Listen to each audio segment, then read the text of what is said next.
जय हिंद। रक्षाबंधन की ढेर सारी शुभकामनाएं, पूरे देशवासियों को रक्षाबंधन की ढेर सारी शुभकामनाएं। और इतना बेहतरीन भाई बहन के प्रेम का त्योहार, साल भर से हम लोग को इस त्योहार का इंतजार रहता है। खूब धूमधाम से हम लोग रक्षाबंधन मनाते हैं और इतना बेहतर लगता है रक्षाबंधन, और इतना हम लोग को तो इसका बहुत दिनों से इंतजार रहता है। पूरे साल हम लोग इस रक्षाबंधन त्योहार का इंतजार करते हैं। पिछले रक्षाबंधन हमने घोषणा किया था कि हम कैंसर हॉस्पिटल खोलेंगे, बाकी हॉस्पिटल तो हमने खोल दिया और वो रनिंग भी हो गया। बहुत अच्छे से सर्जरी हो जाता है, अलग अलग स्टेट से लोग आते हैं, इलाज करा के खुश होकर चले जाते हैं। लेकिन इस बार हमने ये सोचा था कि अगली रक्षाबंधन तक हम कैंसर हॉस्पिटल की चाबी सौंप देंगे, लेकिन पिछले 2-3 महीने से बहुत डिस्टरबेंस हो गया, आप सबने देखा मेरे साथ। इस वजह से थोड़ा डिले हुआ कैंसर हॉस्पिटल, अदरवाइज में ये डिले नहीं होता। अगले इस रक्षाबंधन पक्का इसको ले आ देते। लेकिन इस रक्षाबंधन 2026 का रक्षाबंधन, ध्यान से सुनिएगा, 2026 का रक्षाबंधन 28 अगस्त 2026 को जो रक्षाबंधन हो रहा है, तो 12:01 पर 2026 के इस रक्षाबंधन पर हम ये घोषणा करते हैं कि जिनका कोई नहीं है, जिनके लिए शायद न माँ बाप है ना कोई है, उनके लिए राखी तो और बहुत दुखद हो जाता होगा कि कोई रक्षाबंधन के दिन वो देखते होंगे। तो 12:01 28 अगस्त 2026 को हम घोषणा करते हैं कि हम अनाथ आश्रम खोलेंगे उनके लिए जिन बच्चों का कोई नहीं है। क्योंकि रक्षाबंधन में वो उन्हें कैसा लगता होगा जब हम सोचते हैं कि मेरी बहन नहीं थी घर में, तो हम देखते थे काश मेरी भी बहन रहती तो हम भी राखी बनवा लेते, तो दूसरे की देखते थे। तो आप सोचिए कि जिनके तो माँ बाप ही नहीं है, कोई है ही नहीं है, अनाथ है अगर कोई, तो उसको कितना तकलीफ लगता होगा। तो हम सब उसे गले लगाएं। तो हमारे पास उसके लिए हम बहुत जल्दी अनाथ आश्रम भी खोल देंगे, और इसलिए क्योंकि वो हमारे यहाँ पढ़ भी लेंगे वो बच्चे, और अगर उनको नौकरी करना है, डॉक्टर बनना है तो हमारे ही हॉस्पिटल में डॉक्टरी कर ले, नर्स बनना है तो यहाँ आ जाए, अगर टीचर बनना है तो हमारे ही संस्था में पढ़ा लो भैया, नौकरी करना है तो हमारे ही केजीएस में कर लो, अधिकारी बनना है, जो बनना है बन सके। जरूरी नहीं कि सब आदमी अधिकारी ही बने, सब डॉक्टर बने, सब इंजीनियर,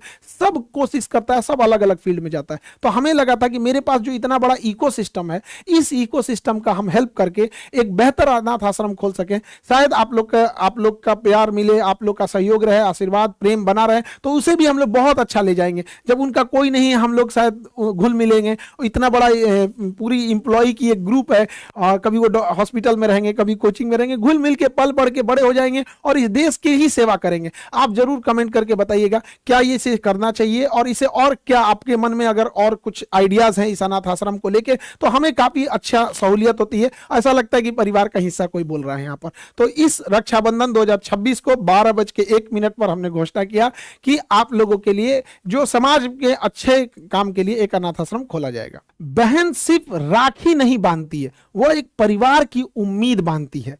रक्षाबंधन कलाई पर सिर्फ राखी बांधने का कोई त्योहार नहीं है, बल्कि यह उस विश्वास का त्योहार है जिसमें एक बहन अपने भाई से कहती है कि मुश्किल समय में मेरा साथ देना, और वो भाई अपने बहन से कहता है कि तुम्हारी सपनों के रास्ते में मैं कभी दीवार नहीं बनूंगा। लेकिन आज अपने बहनों से हम एक बात कहना चाहते हैं, पढ़िए, आगे बढ़िए, अपने पैरों पे खड़े होइए।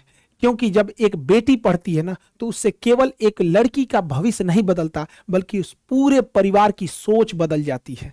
अगर आपकी बहन डॉक्टर बनना चाहती है तो उसे पढ़ाइए, अगर वो अफसर बनना चाहती है तो उसका हौसला बढ़ाइए, अगर वो एक शिक्षक, वैज्ञानिक, खिलाड़ी या उद्यमी बनना चाहती है तो उसके सपनों को छोटा मत समझिए। और मेरी बहनों, आपसे भी कहना चाहते हैं, अपने सपनों की कीमत किसी और की सोच से तय मत होने दीजिए। लोग क्या कहेंगे ये सोचकर जिंदगी मत जिए। एक दिन ऐसा बनिए कि लोग कहें, देखो इस लड़की ने अपने परिवार का नाम रोशन कर दिया। इस रक्षाबंधन हाथ जोड़कर हम भाइयों से भी एक भावुक अपील करते हैं कि अपनी बहन को राखी के बदले केवल कोई गिफ्ट या उपहार मत दीजिए, बल्कि उसको वादा कीजिए आप कि तुम्हारी पढ़ाई नहीं रुकेगी, तुम्हारे सपने नहीं रुकेंगे, तुम्हारे फैसलों का सम्मान होगा। मेरी प्यारी बहनें, आपसे एक कहना है, आप मेहनत कीजिए, संघर्ष कीजिए, अपने लक्ष्य पर डटे रहिए। आप जब सफल हो जाएंगी तो आपकी सफलता ही सबसे मजबूत राखी बनकर साबित होगी। बहनों की असली रक्षा तब होगी जब समाज बेटियों को सुरक्षित, शिक्षित और आत्मनिर्भर बनने का अवसर प्रदान करेगा। इस रक्षाबंधन आइए हम सब मिलकर एक संकल्प लेते हैं, हर बहन पढ़ेगी, हर बहन आगे बढ़ेगी, हर भाई अपने बहन के सपनों का सम्मान करेगा, हर परिवार अपनी बेटी को बोझ नहीं बल्कि अपनी ताकत समझेगा। यही सच्चे मायने में इन अपनी बहनों के लिए रक्षाबंधन होगा। अपनी बहनों के लिए कहना जरूर चाहेंगे कि एक पिता 100 घर देखता है, 100 घर झांकता है अपनी बेटी के लिए, एक अच्छा रिश्ता के लिए।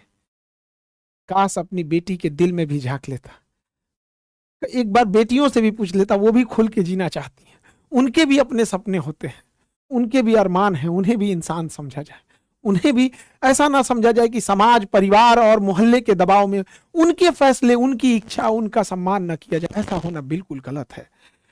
उनको भी पूरी बराबरी का समाज में हक होना चाहिए। अभी हम देख रहे थे कि एक टीवी पे बहस चल रही थी कि भगवान है या नहीं है, भगवान एग्जिस्ट करते हैं कि नहीं करते। अरे बहस तो इस बात पर होना चाहिए कि इंसान के अंदर इंसान है या नहीं है। हम लोग अट्टालिकाएं बना लिए, महले बना लिए, बड़ी बड़ी एक्सप्रेसवे और 4 लेन बना दिए। अरे ऐसी गलियां बनाए जहां बहन बेटियां सुरक्षित निकल सके, वो सबसे बेहतर भारत होगा। हमें ऐसे भारत की कल्पना करना है। हमें बहुत खुशी होती है जब सब जगह रक्षाबंधन मनाया जाता है। हम तो यही चाहते हैं कि हर गली में धूमधाम से रक्षाबंधन मनाया जाए, हर संस्था में मनाया जाए, हर अस्पताल, हर ऑफिस जहां भी होता है वहां बहुत धूमधाम से रक्षाबंधन को मनाया जाए। यही तो मेरा अपना एक सपना है कि जिस तरह से पूरी दुनिया में क्रिसमस कितना धूमधाम से मनाया जाता है, जब न्यू ईयर आता है तो हैप्पी न्यू ईयर पूरी दुनिया में मनाया जाता है, तो पूरी दुनिया में इतना पवित्र त्योहार भाई और बहनों का रक्षाबंधन क्यों नहीं मनाया जाता है? पता है, हम जब हमको 6 राखियां बांधी गई थी ना, उस वक्त की भी राखियों को रखे हुए हैं, और हर साल की रक्षाबंधन के बाद हजारों राखियों को हम लोग समेट के और बहुत अच्छे से रखते हैं। ये सपना लिए कि एक दिन आएगा, जब एक समय आएगा जब आज से 100-150 साल पहले भारत के एक स्वामी विवेकानंद ने अमेरिका के शिकागो में जाके भारत की संस्कृति के बारे में पूरी दुनिया को बताया था। हम वो राखी को इसीलिए समेट के रखे रहते हैं कि एक दिन आएगा, आप देख लीजिएगा, जब शिकागो में भी जाके रक्षाबंधन मनाया जाएगा। और इन सारी राखियों को उसी दिन के लिए समेट के रखे हैं कि जब स्वामी विवेकानंद की उस पावन धरती जहां शिकागो में उन्होंने भारत की संस्कृति को बताया था, एक दिन वो जरूर आएगा जहां वहां भी जाकर और रक्षाबंधन का त्योहार मनाएंगे और इन सारी राखियों को वहां ले जाएंगे और पूरी दुनिया को दिखाएंगे कि देखो एक देश ऐसा भी है, हिंदुस्तान, जिसकी संस्कृति कितनी बेहतर है, जो पूरी धरती को ही, वसुधा मतलब होता है धरती, पृथ्वी को हम कहते हैं वसुधा, कुटुंब का मतलब होता है परिवार, कुटुंब मतलब होता है घर परिवार, तो वसुधैव कुटुंबकम, वसुधा ही मेरा परिवार है, पृथ्वी ही मेरा परिवार है। और ऐसे ही हम अपनी संस्कृति को जब बाहर ले जाएंगे तो पूरे परिवार को लगेगा, पूरे विश्व को लगेगा कि भारत जैसे संस्कृति कितनी बेहतर है। अभी देखकर बहुत खुशी होता है कि बहुत बड़े बड़े ऑफिसर्स लोग, बहुत पॉलिटिशियंस को देखते हैं हाथों में यहां तक राखियां बांध लेते हैं। उन सभी लोग का दिल से आभार करते हैं कि इस हम सब को मिलकर अपने इस भाई बहन के त्योहार को, इस रक्षाबंधन के त्योहार को पूरे विश्व के पटल तक हम लोग को लेकर जाना है। आप सभी लोगों का दिल से आभार करते हैं जितने लोग धूमधाम से इस रक्षाबंधन को त्योहार को मनाते हैं। और एक अफसोस उन बॉर्डर पे खड़े हमारे फौजियों के लिए कि शायद इस रक्षाबंधन भी आपको छुट्टी ना मिली हो, इस रक्षाबंधन भी शायद आपकी बहन राखी लेके इंतजार करती हो, आप बॉर्डर पे अपने हाथों में बंदूक लिए हुए हो और आपकी कलाई सुनी हुई हो, लेकिन आप लोगों के कंधों पर केवल अपनी बहन की जिम्मेदारी नहीं, आप वो सौभाग्यशाली सूरवीर हैं जिनके कंधों के ऊपर पूरे भारत मां की जिम्मेदारी है, 150 करोड़ लोगों की जिम्मेदारी है। आप वहां खड़े हैं तो हम लोग यहाँ रक्षाबंधन की त्योहार मना पाते हैं, आप वहां हैं तो हम यहाँ चैन से सांस ले पाते हैं। आप सभी सैनिकों को जो बॉर्डर पे खड़े हैं, एयरफोर्स, नेवी, आर्मी, सारे पैरामिलिट्री फोर्सेस, सबको तहे दिल से रक्षाबंधन की ढेर सारी शुभकामनाएं। एक बात जरूर कहना चाहेंगे, जब कोई प्यासा हो ना, उसके सामने कोई एक गिलास पानी ले जाएगा तो उसे प्यास और बढ़ जाती है। हमारे जो सीआईएसएफ के जवान हैं, एयरपोर्ट पर जब ड्यूटी करते हैं तो जब रक्षाबंधन का टाइम आता है तो वहां राखियां लेके लोग जाते हैं फ्लाइट से कि क्या, तो पता चलता है कि हाँ रक्षाबंधन आ रहा है, किसी की बहन जा रही है राखी बांधने के लिए, किसी का भाई आ रहा है। वो बेचारे सीआईएसएफ के जवान वहां पर ईमानदारी से किसी का सिक्योरिटी चेक इन कर रहे हैं, किसी का लगेज देख रहे हैं। उन्हें भी जब देखते होंगे तो ये उन्हें भी आइडिया लग जाता है, बहुत इंटेलिजेंट होते हैं वहां पे। जो एयरपोर्ट पे हमारी तो अक्सर मुलाकात होती है, जब हम लोग जाते हैं एयरपोर्ट पे तो बहुत अच्छा लगता है, दिल से रिस्पेक्ट करते हैं आप लोगों को। वो भी समझ जाते हैं कि ये जा रहे हैं, ये बहन जा रही है रक्षाबंधन के लिए, भाई को राखी बांधेगी, ये भाई जा रहा है अपनी बहन से राखी बंधवाएगा। वो ड्यूटी पे तैनात रहते हैं। आप सभी सीआईएसएफ के जवान, आप सब लोग को, सब जितने लोगों से मिले हैं, जिन लोगों से नहीं मिल पाए, तहे दिल से आप सभी लोगों को, देश के हर नागरिक को, पूरे विश्व को रक्षाबंधन की ढेर सारी शुभकामनाएं। बहुत बहुत रक्षाबंधन मुबारक।